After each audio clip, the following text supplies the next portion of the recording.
sexy 360 thing whipping around with the camera. So I was like, oh, we should make fun of that and do that. We'll do a thing. The camera goes around 360. And sure enough, it was like 7 or 8 takes. And it was awesome. And she seemed to enjoy it, right?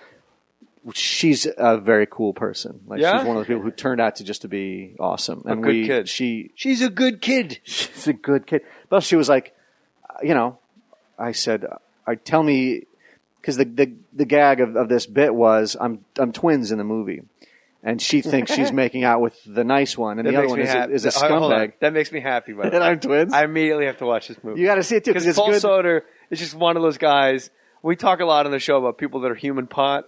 And you're just one of those guys. Like the moment I met you on that ESPN show, which we'll talk about if you feel like it, I was like, this guy's fucking great. All right, so you play. And what's great is it's like it's a low budget movie, so it's like pure like Brady Bunch twin technology of like just stand over on this side and we'll do it again with you standing over on this side. So there's nothing like.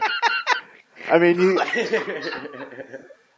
hysterical. Like twin shooting technology has gone leaps and bounds, but we went back to like the exactly original. Forrest Gump shaking Kennedy's hand. Right. Why do I sound like Barry Katz today? Wasn't exactly Forrest Gump, man. But so the joke of it is she thinks she's kissing the mild-mannered twin. In reality, she's kissing the scumbag twin, who then takes this very tender moment and starts like grinding her and grabbing her ass and grabbing her tits. And you got to play that as well. So that was the thing is going into it. It's like, okay, what we're going to do is we're going to start kissing. Then it's going to start out, really sweet and tender. But then much to your surprise, I'm going to get really dirty and handsy with you. So I had to say to her, so tell me what you're going to be comfortable with in terms of I'm going to be grabbing you and she's just like, just don't like jam your pelvis as hard as possible into my pelvis. That's the only thing I don't want you to do. And I was like, so I could like put my hands on your boobs? She's like, oh, of course. And like, what about 2 fingers, honey? Iggy, one in the stink. Oh, Kobe Hoover, that's her name now. Look what I did to you. Now go back to your autism show, honey. Isn't she on Big Bang Theory? Yeah, she's How I Met Your Mother. I knew it was one of the other. CBS it's shows. CBS. It blends together in my mind because I'm under the CBS umbrella. And I don't see any difference between shows on the CBS beautiful network. We're all one big family. Mm-hmm. I'm delighted you did Dice. I was hoping you'd do Dice. Come on, honey. Oh, God. I did in that same movie, Speaking of Sex, Julianne Nicholson and I have a sex scene that's like sad and kind of pathetic, but I'm super horny from not getting an erection with the 4-month pregnant lady. And Nicholson she's like on Law and Order? She was, yeah. Yeah, so she's like kind of reddish hair. Yeah. Irish looking. Very freckled. Yeah. I like real her. Sweetheart. Yeah. Really great kid.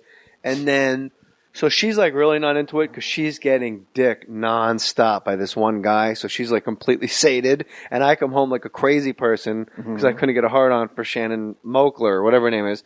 So then I'm supposed to have like this crazy sex and you cut to her like ho-hum. And literally in the middle of us doing, it's really embarrassing too. It's like kind of, you do a closed set and your clothes are off and you got to wear that like dick hammock. They put like a Band-Aid over your dick. It's more embarrassing than if you were naked. Yeah. So then you got to make the decision. I would rather be naked than be like a chili pepper and wear a sock on my dick and act like that's normal looking. You know all this. Yeah. And then, as we're doing the sex scene, Wally Wolodarski, the writer and the director goes, don't cut. Like, fuck her harder, man. Like, fuck her. Like, really fuck her. Like, fuck her harder. And I just got up out of the bed and I said, I cannot be in this room for the next 20 minutes. That was the most offensive. And this poor girl is laying on her back with her legs in the air and someone's yelling, fuck her harder. It was horrible. And Wally's a great guy, but he just had this moment. He wasn't getting what he needed in this scene. Because you weren't giving him what he needed. I wasn't giving him what he needed. How was she about all that? Is she? She was mortified. It's true, Jay. You're not fucking me either. Yeah, no, she was. She was mortified, and I felt bad for a long time. And then that day, I felt like I literally had to leave set and go to my trailer because I almost yelled at the director, and I said, "I'll be right back. I can't do this. This is bananas." But then eventually you have to come back and I can see you storming back to your trailer with just your little dance belt sock on. Yeah, yeah, exactly. My little flesh-colored Speedo. And then you come back when you're ready to fuck her harder. Yeah. Like, all right, I think I got it now. And then she's mortified, but at least you make an ally because this person, you stuck up for her, And then she was wrapped after that scene, and I had to do something else. That was a picture wrap on? No, Oh, just okay. for the day. And she gets in her car, like this Volvo, to drive home, and she fucking cranks Biggie Smalls, "You pickle juice drinking motherfucker." Like she's cranking angry rap music as she drives. Like she doesn't look the type. Do you know what I mean? Right. It's that old expression too. They say, whenever you have a love scene or make out or like a laying down naked scene, you go, "I apologize if I get an erection. I apologize if I don't get an erection." You just cover all your bases. You've heard that, right? Just cover your bases. I love that idea, though, of the idea of that being the last thing that an actor shoots on a movie is like having you just ram for 20 minutes. That's a picture wrap on July Nicholson, everybody, and then getting everybody getting a big round of applause. That's what you should know at home. That whenever you're done with the movie, everybody applauds, and you got to stand there like an idiot. And it feels really mortifying. It is really, and every time the guest stars you should do it for. Yeah. Like, but any actors have always been like, out. you know what? Can we not dispense with the number whole 1, picture 2, wrap? 3, 4, and 5 on the call sheet? I don't need applause from the grip department because I saw them every day for entirely too long.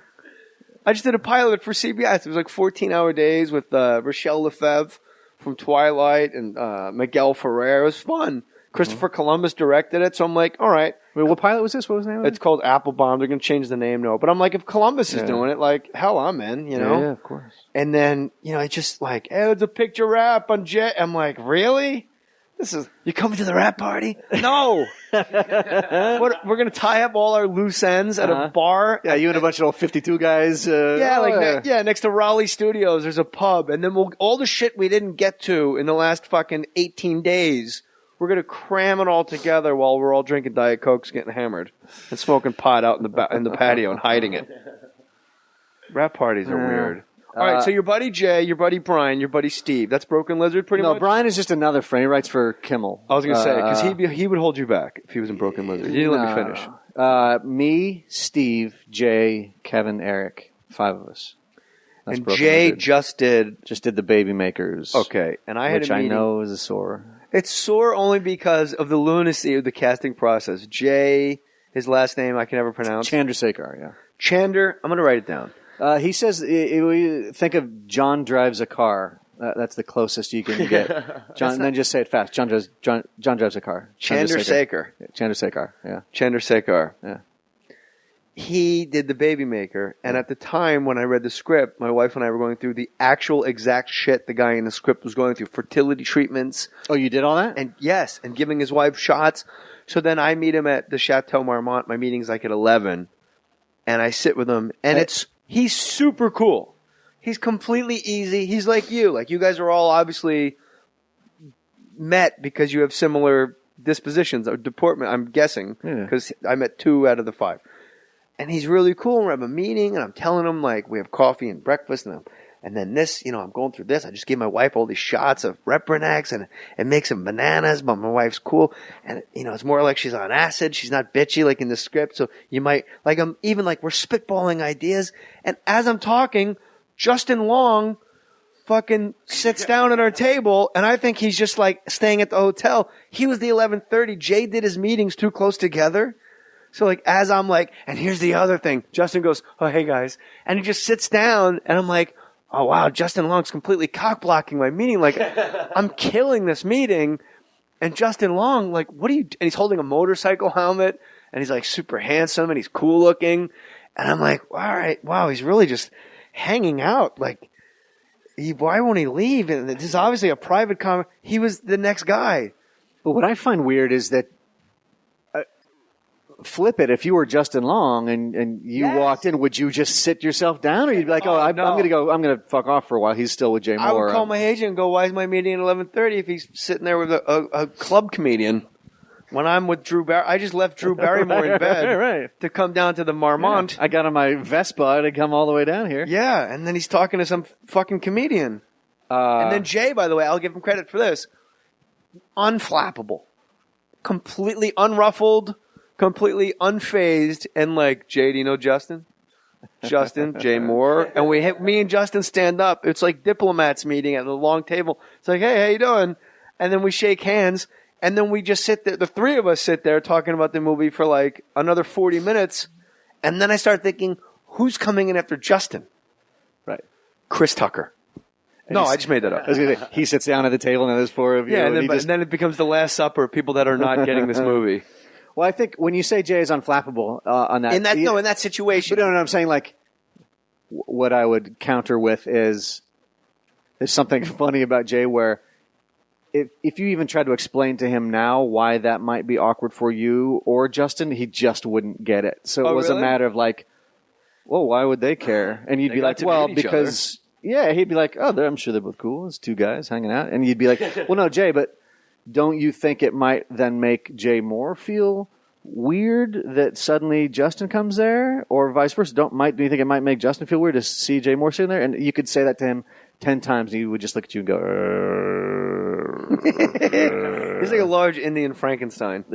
Yes. Like Phil Hartman's Frankenstein. I miss that. You know what's funny? That's him coming in his private chopper to gun us all down. But I will say this. I'll talk louder because we're being invaded. I will say this. Me, Jay, and Justin Long, in an odd scenario where the universe and the confluence of events that led to that, the three guys in Hollywood that didn't give a shit. Yeah. Like if you take any other actor, if you drop, I don't know anybody, but like a David Arquette. Sir Ben Kingsley. Ben Kingsley. What? Yes. He probably wouldn't have enjoyed it. Richard Harris. Go, Chris.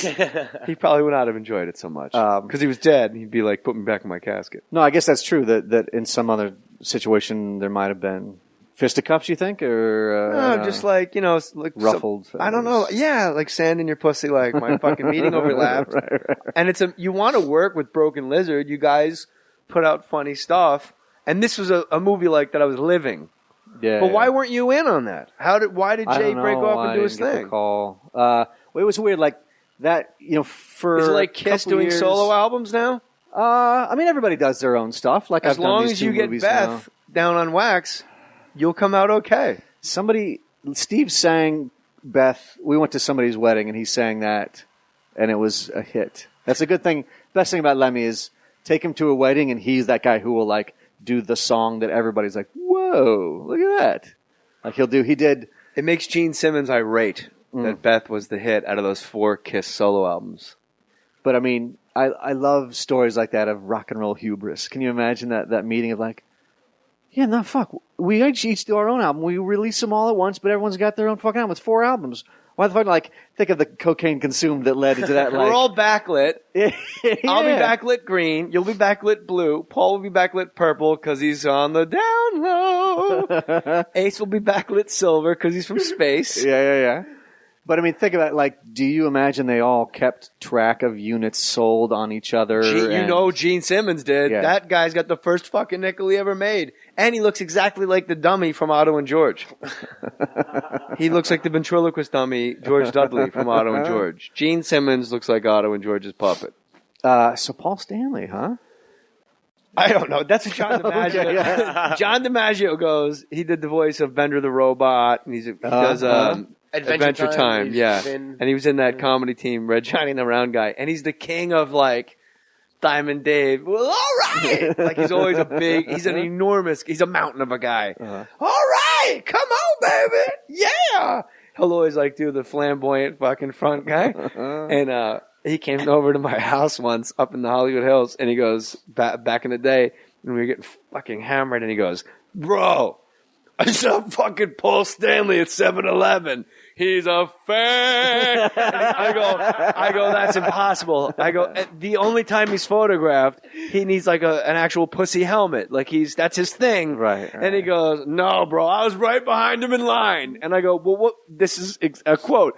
I go, what makes you think he's gay? And John DiMaggio goes, all right. He just said, all right. And but gave me a smiley winky face. Okay. Like a little Shirley Temple. All right. Uh-huh. I go, no, seriously. And he goes, okay.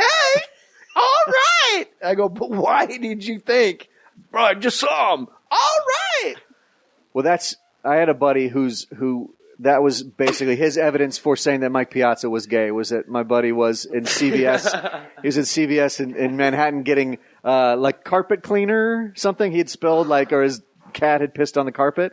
And he said Mike Piazza walked up to him and said, hey, does that stuff really work?